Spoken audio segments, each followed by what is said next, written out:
दो गुरुपद कंज कृपा सिंधु नर रूप हरि महामोहतम पुंज जासु वचन रवि करनी कर। भक्तगणों को मेरा हार्दिक नमन। सत्संग योग में उपनिषद में शब्द आया है,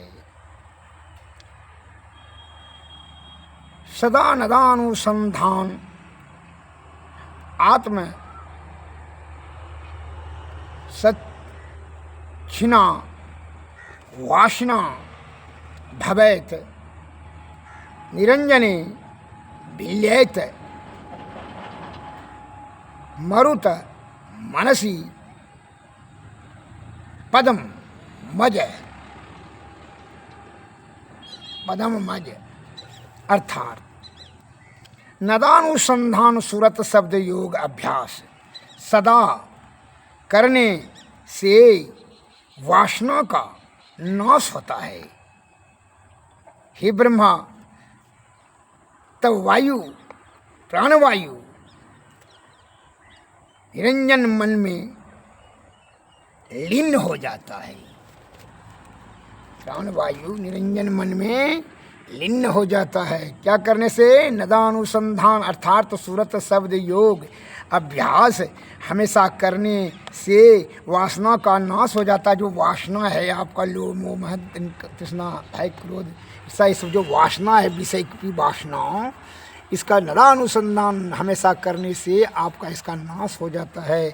तब ब्रह्मा, हे ब्रह्मा, तब यह प्राणवायु, इसको वायु कहते प्राणवायु,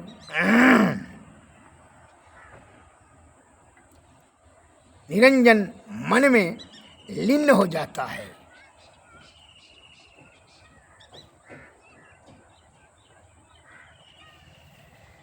ये शब्दों की उपनिषदों की शब्द को गंभीरता को समझने के लिए अध्यात्म ज्ञान परम आवश्यक है। विषय का ज्ञान का त्याग जब तक कि विषय से ऊपर नहीं उठ सकते हैं जाते, अनासक्त भाव से ही आत्मचिंतन करेंगे तभी जो है ये शब्दों को समझेंगे। नदानुसंधान अर्थात अंतर्मुखी होकर के भीतर वाला साधना, बहिर्मुखी नहीं, भीतर में ही साधना करें। यह प्रणव बिंदु में दोनों नेत्र के किरणों को अस्थिर करें। जो है तब जो है वह सुषुम्ना नाड़ी होकर करके आगे बढ़ेगा तो ज्योतिर्मंडल में तब अनहद में जाएगा। तो वही नदानुसार वही सूरत शब्द योग है। वही करने से हमेशा जो है विषय अपने आप जो है शांत होते जाएगा, हटते जाइएगा। तब मन जो है ब्रह्म में जो है लीन हो जाएगा। यानी तो मन के अधीन है विषय, जो है मन का मालिक है विषय, विषयों का मालिक मन है। मन का ही मर्जी चलता है। मन ही जो है आपको चंचल बना करके विषया आसक्त होकर के दुख रूपी महादलदल में धकेल देता है। जब मन का लीन लय हो जाएगा निरंजन मन जो है निरंजन में, तब जो है फिर विषय अपने आप छिन्न हो जाएगा। मैं एक उदाहरण देता हूँ कि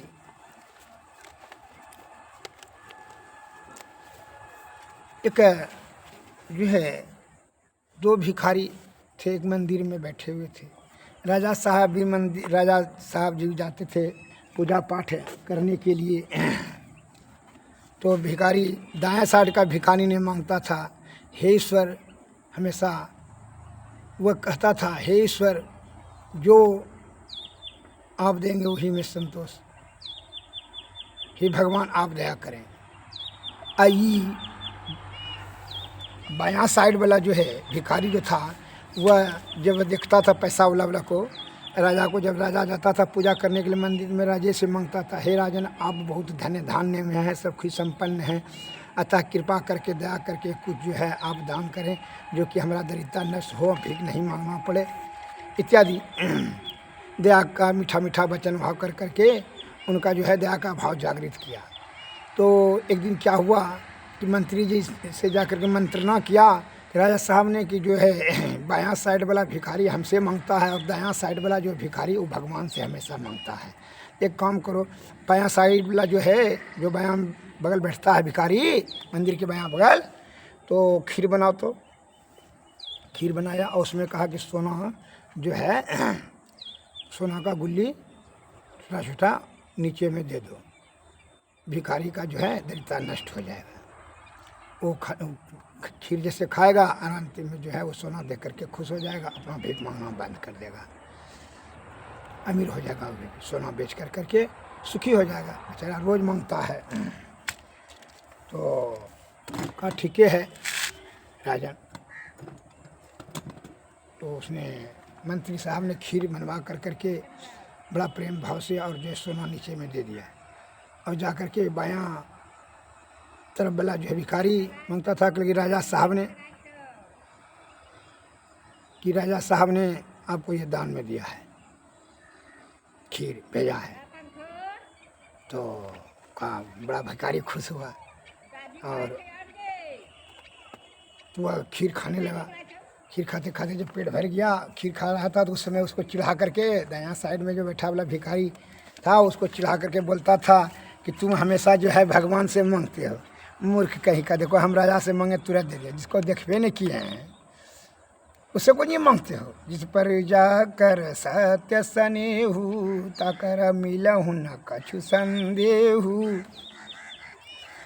उसको जो है भगवान पर विश्वास भरोसा ही था नहीं, केवल भीख मांगने के लालसा से बैठता था। और दायां साइड वाला जो भिखारी ईश्वर पर पूर्ण भरोसा करके के बैठता था, जो भगवान आप दे दें वही में खुशी सुखी तो है। एवं प्रकार से जब वह दायां साइड वाला भिखारी को चिढ़ा करके खीर खाता जा रहा था और बोलता था कि तू भगवान से मांगता है, भगवान कभी आकर के कुछ दिया है तुमको? सब दिन तू भीख मांगे रहेगा। देखो राजा साहब से मांगे तो आज खीर खाने के लिए मिला है हमको।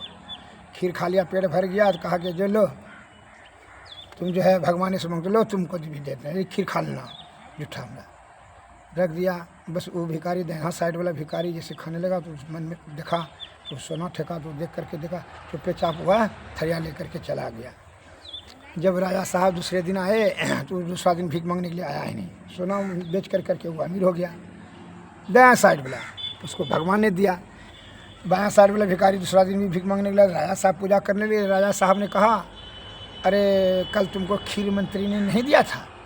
कि जी हुजूर दिया तो था, हम खाएं, भर पेट खाएं, बड़ा स्वादिष्ट था, अद्भुत स्वादिष्ट था। 10 बरस के बाद खाएं आपकी कृपा से, और कुछ नहीं था उसमें। क्योंकि नहीं तो हम तो खीर खाएं और जो दायां साइड वाला जो भगवान से मांगता था उसको दे दिए जूठा पुठा लास्ट में खाने के लिए।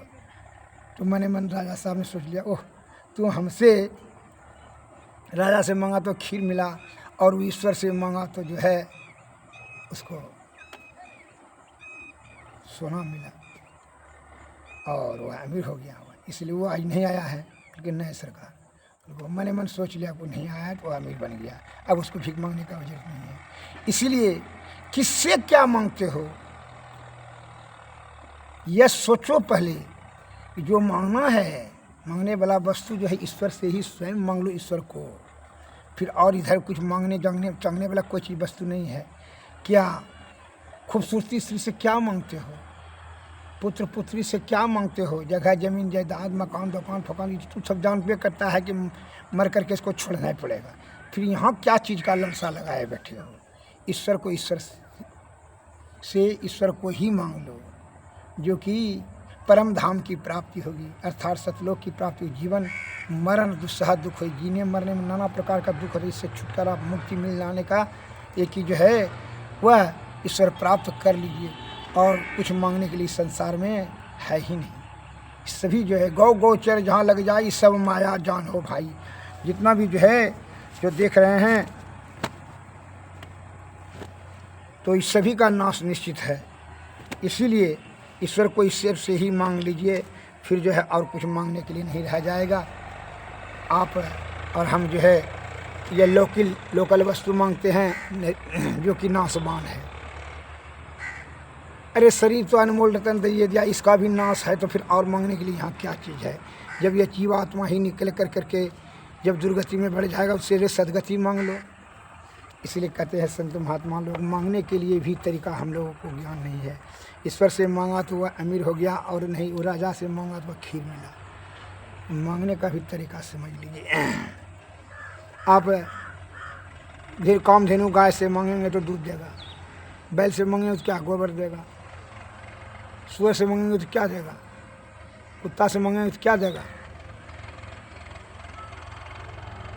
जिसके पास जो चीज़ रहेगा तो जो क्रोधी से, अहंकारी से, विषय भोगी से मांगेंगे तो क्या देगा। विषय ये भोग वाला ना आवाज देगा। जिसके पास गाली है, क्रोध है, अहंकार है, उससे मांगेंगे तो क्या देगा। अहंकार रूपी बीज भी ना आपको देगा। इसलिए जिसके पास जो चीज़ है वही चीज़ देगा। जो खुद कठोर वाणी बोल रहा है, जिसको खुद विषय में आसक्ति है, विषय में लिप्त है, काम क्रोध मद मोह लोभ से जो है जो संलिप्त है, उससे मांगेगा कि दीजिए तो कौन जी देगा। वो तो खुदे कामी है, भोगी है, विलासी है। इसलिए कहता है काम क्रोध मद मोह त्यागो, तृष्णा तजी गुरु भक्ति में लागू। कामी क्रोधी लालची तीनों से भक्ति न हो, भक्ति करे कोई सुरमा जाति वरन कुल खोई। इसलिए हे बंधुओं, किससे क्या चीज़ मांगना चाहिए पहले यह सीखो। कुछ मांगने का यहाँ जरूरत नहीं है। यह मांगने में समय जो व्यर्थ नष्ट कर रहे हैं, समझ लीजिए वो परमपिता परमेश्वर से ही मांग लीजिए जीवात्मा का परम कल्याण। यह परम कल्याण प्राप्त करना ही हमारा शरीर धारण करने का मुख्य लक्ष्य है। क्योंकि जो है यहाँ जो है विषय में आसक्त होकर करके जो है यहाँ केवल पशु के समान जीवन व्यतीत कर करके और माया मोह के चक्कर में फंस कर करके अपना जीवन को बल बुद्धि और उम्र को नष्ट व्यर्थ में नहीं खर्च करना है। श्री सद्गुरु महाराज की जय। इसलिए ईश्वर से मांग लीजिए। आप समझ रहे हैं कि पूरा सारे संसार कौन क्या चीज़ से मांग रहे हैं। मंदिर में जा कर के मस्जिद में क्या मांग रहे हैं ईश्वर से। जो इच्छा धरहि मन माही, प्रभु प्रसाद कछु दुर्लभ नाही। इच्छा ही बीज बन जाता है। जो इच्छा से मांगे वही ईश्वर को, ईश्वर से ईश्वर को मांग लीजिए, उनका प्रेम मांग लीजिए। और जो कोई वस्तु मांगिएगा तो समझ लीजिए आपका विषय में लिपटा हुआ बुद्धि है, छल कपट पर पाई। धन मांगिएगा, बेटा बेटी, जन रूप यौवन मांगिएगा तो जन्म मरण का चक्कर में फंसना होगा।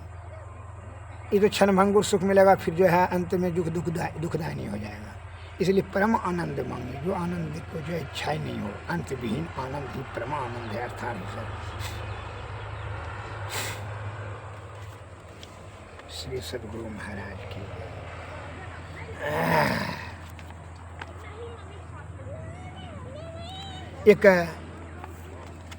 मैं एक और लघु कथा बता रहा हूँ, इसको सुने कि इस संसार में कर्मयोगी बने, दूसरे पर आशा विश्वास भरोसा न करें, अपना स्वयं कर्म करें। एक सेठ जी का बेटा था, इकलौते बेटा था, बड़ा आलसी था, बड़ा वो चिंता करता था कि बड़ा मुश्किल है। वो बेटा को समझाते समझाते जो है ना कहा कि तुम जो है जाओ बाहर कमाने के लिए, प्रदेश बुद्धि ज्ञान खुलेगा। और ठीक है कहने पर वो चला जा रहा था, जंगल के रास्ते में जा रहा था। घना जंगल में गया तो एक शेर का दहाड़ सुना। वह शेर का दहाड़ सुन करके बड़ा भयभीत हुआ, क्या प्राण को बचाना है। वह शेर ने एक हिरन को रपटते हुए आ रहा था, दहाड़ते हुए। वह झट से जो है अपना प्राण बचाने के लिए एक विशाल वृक्ष पर चढ़ गया और वहीं ऊपर से देख रहा था कि शेर ने जो है वो मृगा को जो है हिरन को पछाड़ करके गिरा दिया, दबोच लिया और जो है खा कर करके वह जो है प्राण ले लिया। उसका मांस खा कर करके वह चला गया। और जो मांस अवशिष्ट पदार्थ बचा था वह एक निंगड़ी लोमड़ी आई या उसको जो है चिबा चिबा करके खाने लगी। तो उसने वहीं ऊपर से देखा को खाना सबको मिलता है, कोई न कोई बना से। ये लोमड़ी कौन काम कर रहा था। गिदर भी आया, उसको भी खा लिया। गिदर भी का खाया हुआ तो लोमड़ी खाया। तो मैंने वहीं से सोच लिया गाछे पर से जो है, तब जो है विचार करके कि घर ही में जोग भोग घर तज बन नहीं जाई, बन में जाई कल्पना उपजे अवधऊ कहाँ समावे। जैसे जहाज की पंछी उड़ी फिर जहाज पर आ गई। राजा दुखिया प्रजा दुखिया, जोगी को दुख दुना, कहे कबीर सुनो भाई साधु एक को घर ने सुनना। बिन संतोषन काम न साही, काम यछत सुख सपनौ नाही। बिना संतोष का कामना का नाश नहीं होगा। जब तक कामना रहेगा सुख नहीं होगा। काम है समुद्र महाविवेश, काम सागर की भांति अतृप्त है। इसका ज्यों ज्यों पूर्ति करेंगे त्यों तो इसमें कोलाहल होते चला जाएगा। इसलिए इसको शांत कर दीजिए। संतोष रूपी जो है त्याग शक्ति बढ़ा लीजिए और संतोष शक्ति को कायम रखें। संतोष की प्राप्ति करें। संतोषम परम सुखम, संतोषी से बढ़कर के कोई सुखी नहीं होता है। अतः इस प्रकार का जो है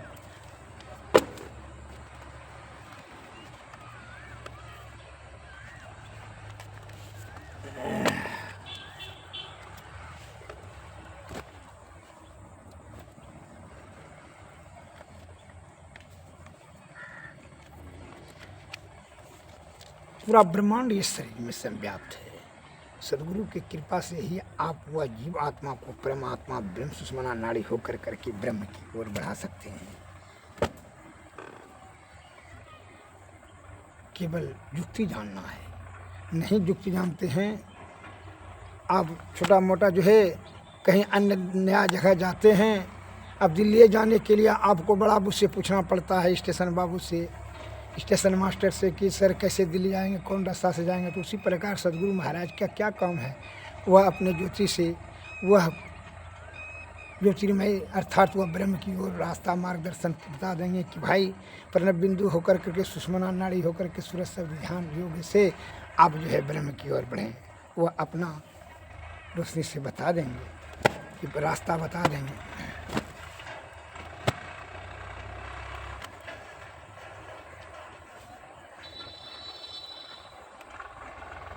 इसलिए गुरु से विनती किया जाता है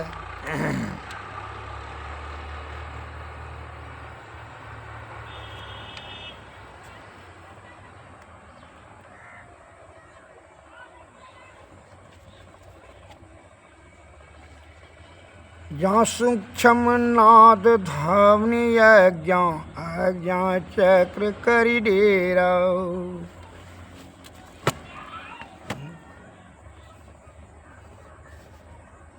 द्वार सूक्ष्म सुषमन तिल खिड़की पील करो पर। यहाँ सूक्ष्म नाद धावनी अज्ञा, अज्ञा चक्र करो डेरा। पवन पवन कांप दऊ छोड़ी छोड़ी, करी धन पानस शंकर। टुकटी को सामन प्रेम प्रेम करी अक्षर ऊपर पर जो है। धर लो जगमग ज्योति होती धावनी, अनहद अनहद गेम करवजे वाजा। धावनी सुनी सुनी चढ़ना मन धावनी, झरना मही आकाश। जहाँ सूक्ष्म नाद धावनी अज्ञा, अज्ञा चक्र करो डेरा। अज्ञा चक्र पर जाने के लिए बता रहे हैं सदगुरु महाराज।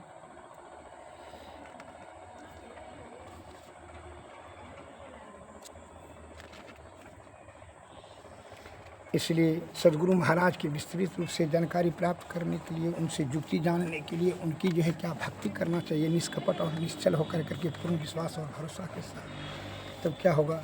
उसके लिए क्या होगा, उनका चरण के शरण में जाए, उनका सेवा करें। सतगुरु चरण टहल नित करिए, नर्तन के फले। जुग जुग जग में सुवत बीते, सदगुरु दियल जगाए।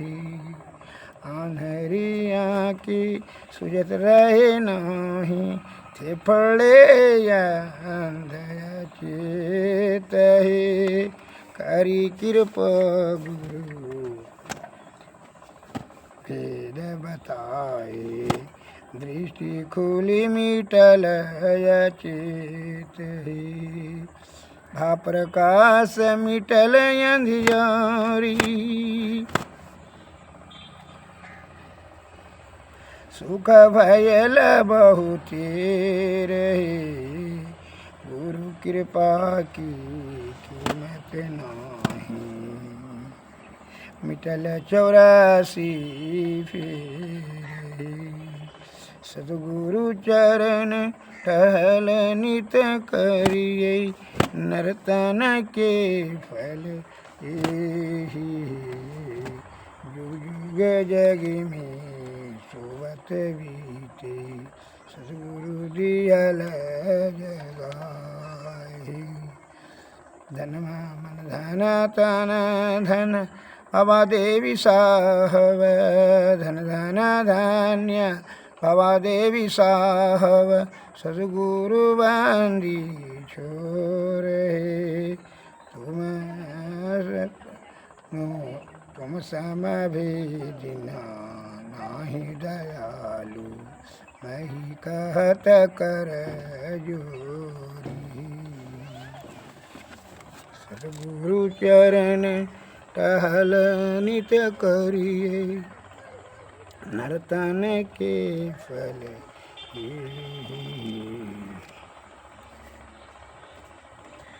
श्री सद्गुरु महाराज आरती तन मंदिर में कीजिए, दृष्टि जुगल कर सन मुख लीजिए, चमकै बिंदु सूक्ष्म यति भूजल, ब्रह्म ज्योति अनुपम लख लीजिए,